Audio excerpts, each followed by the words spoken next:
Islamic scholar مفتی محمد یوسف تیبی حفظہ اللہ تعالی، فاضل Medina university.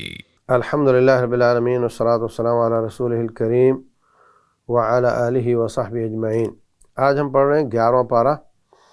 اس کے شروع میں سورہ توبہ ہے، اور اس میں جو پہلی آیت ہے اس پارے کی، یعتذرون الیکم اذا رجعتم الیہم، جب اے نبی صلی اللہ علیہ وسلم اور ان کے ساتھیوں جب آپ تبوک سے واپس جاؤ گے تو پیچھے رہنے والے جو ہیں وہ آپ کی طرف عذر کریں گے۔ وہ کہیں گے جی وہ والدہ بیمار ہو گئی تھی، بچہ بیمار ہو گیا تھا، یہ تھا وہ تھا۔ وہ عذر کریں گے تاکہ آپ ان سے منہ پھیر لیں، ان کو کچھ نہ کہیں۔ تو ان سے کہو کہ لن نؤمن لکم، ہمیں تم پر کوئی اعتماد نہیں، ہمیں اللہ تعالیٰ نے سب بتا دیا ہے۔ تو یہ منافق تھے جنہوں نے عذر پیش کیے، اور کچھ لوگ تھے جنہوں نے عذر پیش نہیں کیا۔ وہ 3 لوگ تھے، ان کا تذکرہ بعد میں آئے گا، اور 6 لوگ وہ تھے جنہوں نے اپنے آپ کو خود سزا دی تھی، وہ بھی منافق نہیں تھے۔ تو بہر صورت اس کے بعد منافقوں کا تذکرہ، ان کے احوال سارے بیان کیے ہیں۔ منافقوں کی بات اگرچہ آیات میں آگے پیچھے ہے، لیکن قصہ ایک ساتھ بیان کرنے میں کوئی حرج نہیں۔ اللہ تعالیٰ نے ان کے اوصاف بیان کیے ہیں، ان کے اندر کی باتیں باہر نکالی ہیں۔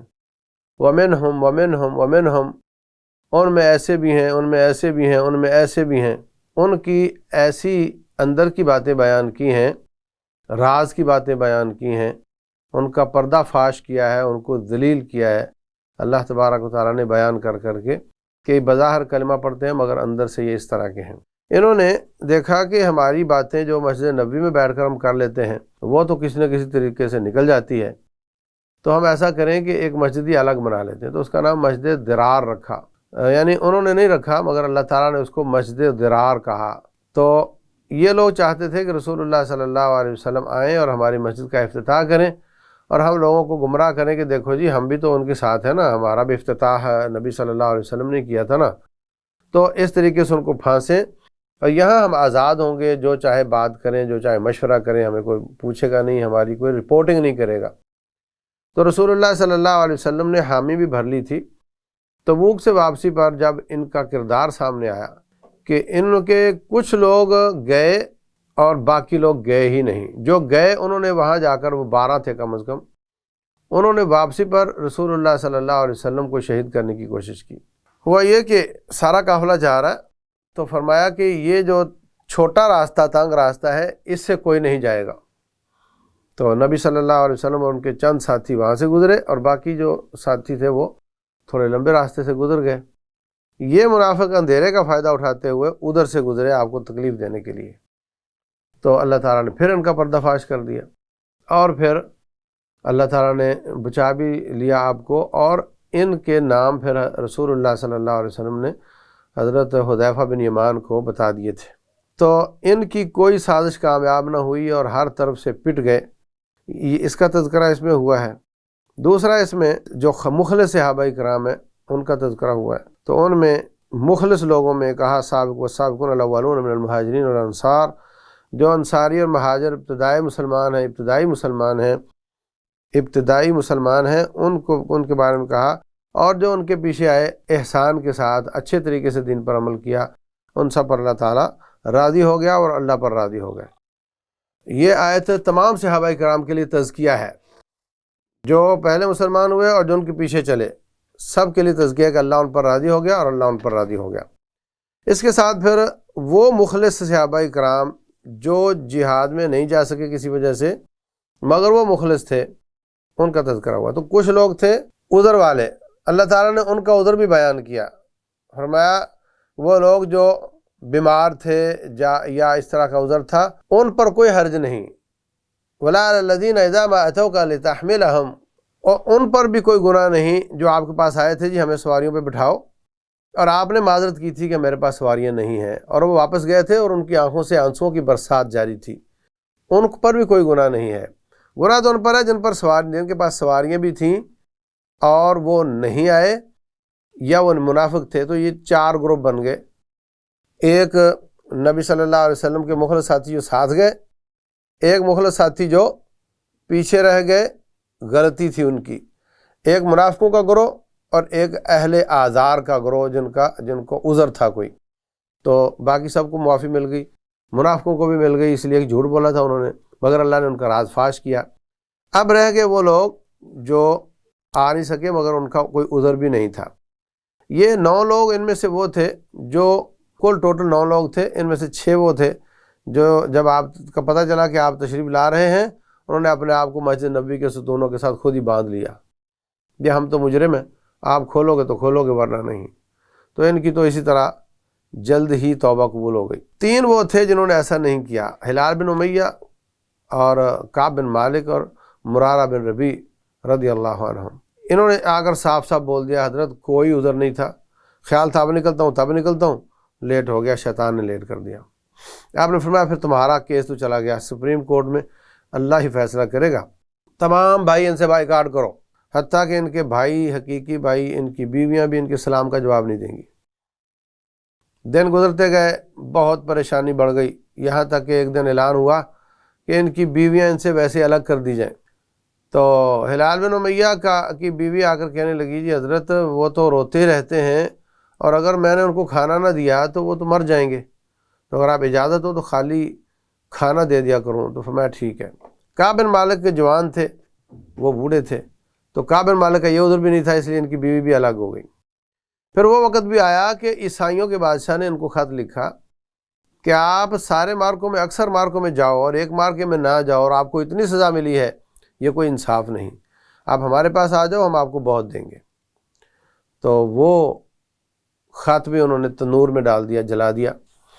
جب اللہ تعالیٰ نے تمام آزمائشوں میں ان کو دیکھا کہ یہ پاس ہو گئے ہیں، پھر اللہ تعالیٰ نے آیات نازل کی وَعَلَى الثَّلَاثَةِ الَّذِينَ خُلِّفُوا حَتَّى إِذَا ضَاقَتْ عَلَيْهِمُ الْأَرْضُ بِمَا رَحُبَتْ، ان پر زمین تنگ ہو گئی تو پھر اللہ تعالیٰ نے ان کی توبہ قبول کر لی۔ اس واقعے کی وجہ سے سورہ توبہ کا نام توبہ ہے۔ تو رات 2:01 کا ٹائم تھا اور رسول اللہ صلی اللہ علیہ وسلم پر وحی آئی، آپ نے اپنی بیوی سے مشورہ کیا، کہنے لگی جی یہ لوگ ہمیں سونے نہیں دیں گے، آپ مہربانی فجر کے بعد بتانا ان کو۔ تو فجر کے بعد جب آپ نے بتایا تو ایک دم چھوٹ پڑے سارے، کوئی بھاگا، سرپٹ بھاگا ان کو بشارت دینے کے لیے، کوئی گھوڑے پر بھاگا، اور ایک کا بس نہ چلا، وہ صلا پہاڑی پہ چڑھ کر اس نے زور سے کہہ دیا ابشر یا کعب، کعب تجھے بشارت ہو، یہ دن تیری زندگی میں کبھی ایسا خوشی کا نہیں آیا جس طرح کا آج دن آیا ہے۔ حضرت کعب کہتے ہیں اس کی آواز مجھے سب سے پہلے آ گئی، تو میرے پاس اس وقت ایک ہی قمیص تھا، جب وہ میرے پاس آیا، گھوڑے والے بعد میں آ گئے، پیدل والے اس کے بعد آ گئے، وہ بعد میں جب آیا تو میں نے اس کو قمیص اتار کر دے دیا کہ اس نے سب سے پہلے مجھے خوشخبری دی ہے۔ اللہ اکبر۔ تو اس کے بعد اللہ تبارک و تعالیٰ نے مشرکوں کے لیے منع کر دیا کہ ان کے لیے استغفار کیا جائے، کافر کے لیے استغفار کرنے سے منع کر دیا، تو کہا کہ اگرچہ قریبی رشتہ دار بھی کیوں نہ ہوں ان کے لیے آپ اللہ سے بخشش نہیں مانگیں گے جو کفر پر مر گیا۔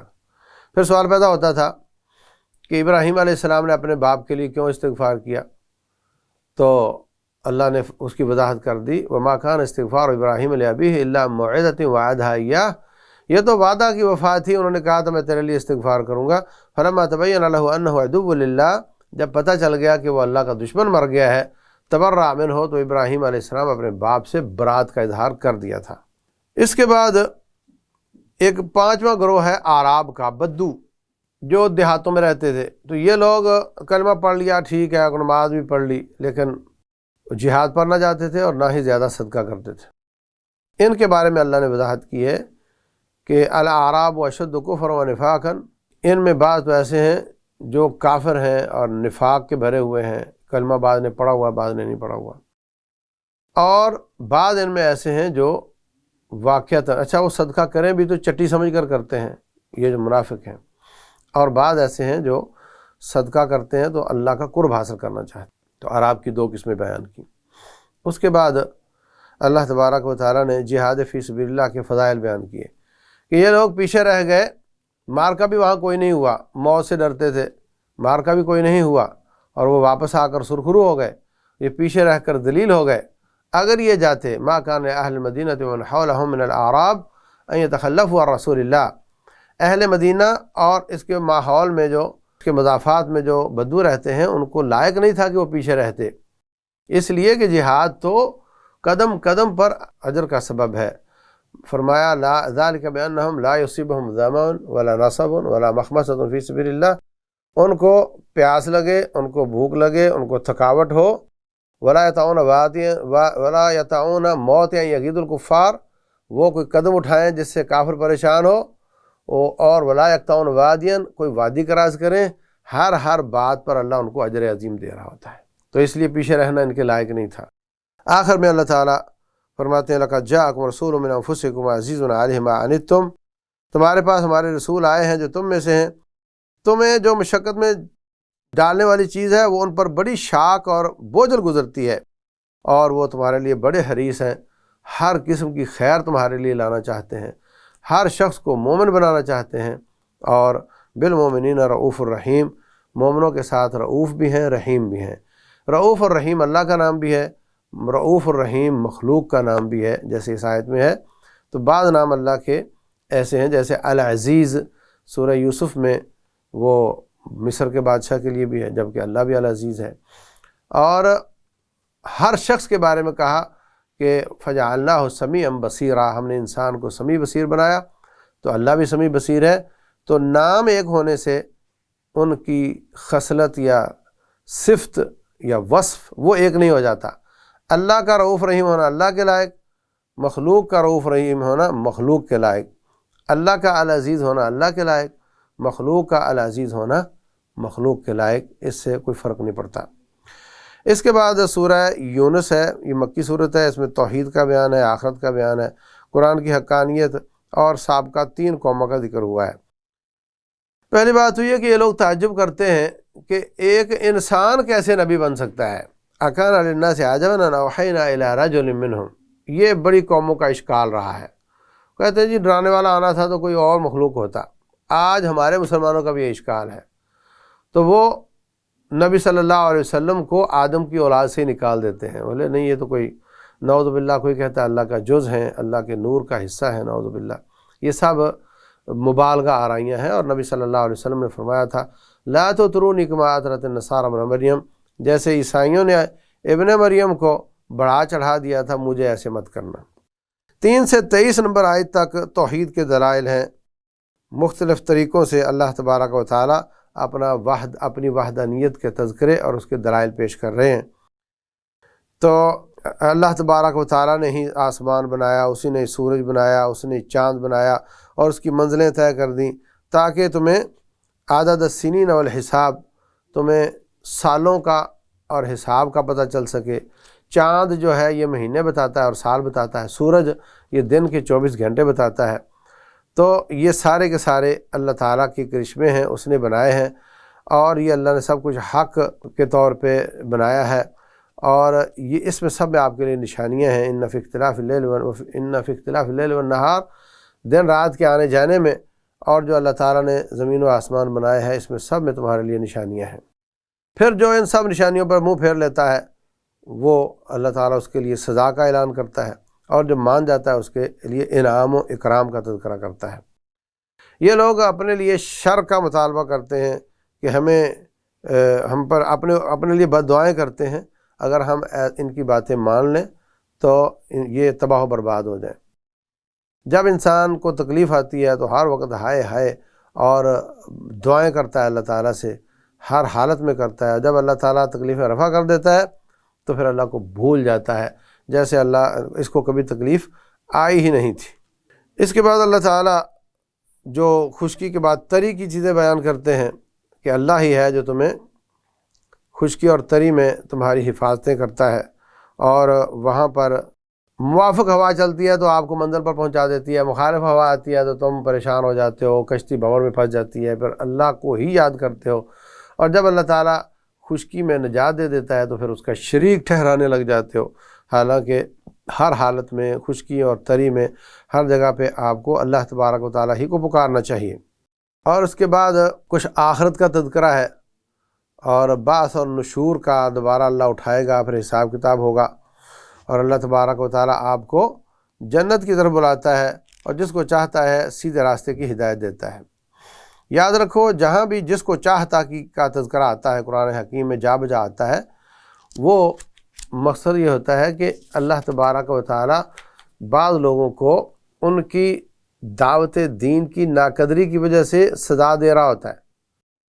وَمَن يَعْشُ عَن ذِكْرِ الرَّحْمَٰنِ نُقَيِّضْ لَهُ شَيْطَانًا فَهُوَ لَهُ قَرِينٌ، جو اللہ کی یاد سے، اللہ کے ذکر سے، کتاب و سنت سے منہ پھیر لیتا ہے، ہم اس پر شیطان مسلط کر دیتے ہیں اور وہ اس کا ساتھی بن جاتا ہے، اس کو گمراہ کرتا ہے تو وہ جہنم میں چلا جاتا ہے۔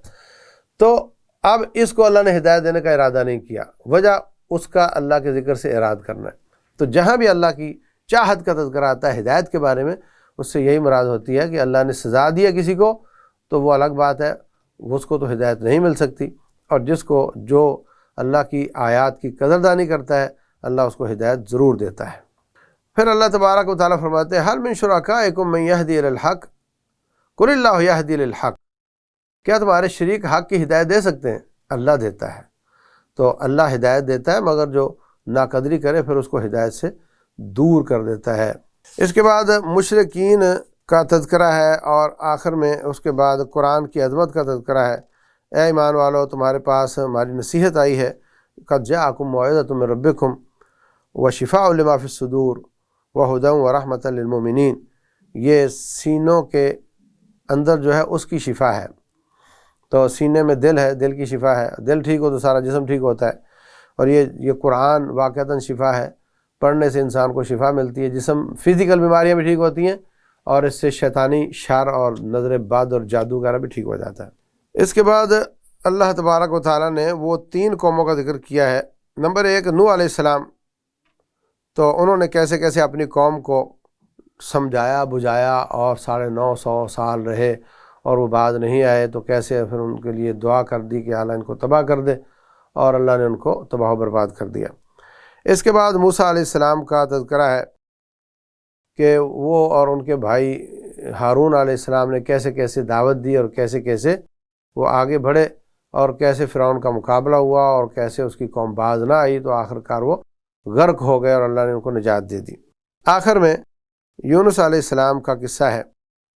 تو یونس علیہ السلام کا قصہ اس طرح ہے کہ جب ان کی قوم باز نہ آئی تو حضرت یونس علیہ السلام نے بھی اللہ سے فرما دیا کہ اللہ باز نہیں آ رہے، تو عذاب آ گیا۔ عذاب آیا بادلوں کی شکل میں۔ یونس علیہ السلام نے دیکھا کہ عذاب آ گیا ہے، تو گھر کو بند کیا اور چل نکلے سمندر کی طرف۔ وہاں سے کشتی میں بیٹھ گئے کہ اب پیچھے تو عذاب آ جانا، تباہی آ جانی ہے۔ تو ان کی قوم کو پتہ چلا کہ یہ تو عذاب لگ رہا ہے، تو بھاگے بھاگے گئے ان کے گھر، وہ گھر میں تھے نہیں، تو انہوں نے جلدی جلدی اللہ سے توبہ شروع کر دی۔ کوئی قوم ایسی نہیں جن کا عذاب آنے کے بعد ٹل گیا ہو سوائے یونس علیہ السلام کی قوم کے، کہ انہوں نے توبہ کر لی اور اللہ نے ان کو معاف کر دیا۔ تو یونس علیہ السلام جا چکے تھے، تو اللہ تبارک و تعالیٰ کی اجازت کے بغیر گئے تھے، تو اللہ تعالیٰ ان کی نجات کا ذریعہ بنا تھا۔ تو فظن ان لن نقدر علیہ، انہوں نے گمان کیا کہ اب تو معاملہ ختم ہو گیا، اب اللہ تعالیٰ اس بات کی پوچھ گچھ نہیں کرے گا کہ آپ کیوں گئے ہیں، مطلب انڈرسٹوڈ ہے، جانا ہی چاہیے مجھے، جان بوجھ کر نافرمانی نہیں کی انہوں نے۔ تو نکلے، وہاں جا کر کشتی میں بیٹھے، تو کشتی میں پھر وہ کہنے لگے جی کشتی ڈوبنے جا رہی ہے، اس میں کوئی ایسا غلام آ گیا ہے جو مالک سے پوچھے بغیر آیا۔ تو قرآن اندازی کی تو ان کا نام آیا، تو کہنے لگے یہ تو نیک آدمی ہے، تو کہنے لگے نہیں میں ہی ہوں۔ تو بہرحال ان کو پانی میں پھینک دیا گیا، تو وہاں سے بڑی مچھلی نے ان کو پیٹ میں لے لیا، تو انہوں نے مچھلی کے پیٹ میں لا الہ الا انت سبحانک انی کنت من الظالمین پڑھا۔ اللہ فرماتے ہیں لولا ان یکون لولا انہ کان من المسبحین للبث فی بطنہ الی یوم یبعثون، اگر وہ اللہ کو یاد نہ کرتے، یہ جملہ نہ بولتے، تو قیامت تک نہ مچھلی کو مرنے کی اجازت ہوتی اور وہ قیامت تک اس مچھلی کے پیٹ میں رہتے۔ لیکن انہوں نے یہ جملہ بول دیا اللہ کے بتانے پر، تو مچھلی نے باہر لا کر پھینک دیا ان کو، اور وہاں سے وہ دوبارہ اپنی قوم کے پاس چلے گئے۔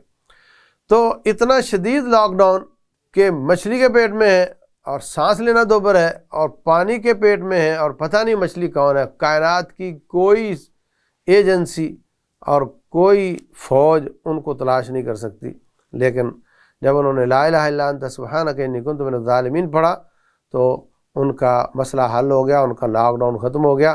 تو آج ہم جس مصیبت میں ہیں، ہمارا ملک جس مصیبت میں ہے، پوری دنیا کے دباؤ میں ہے، اور ہم لوگ خود، تو اگر ہم اس دعا کو کثرت سے پڑھیں اللہ تعالی ہمیں بھی تنگیوں سے فراخی عطا کرے گا۔ اللہ تبارک و تعالی سمجھنے اور عمل کرنے کی توفیق دے۔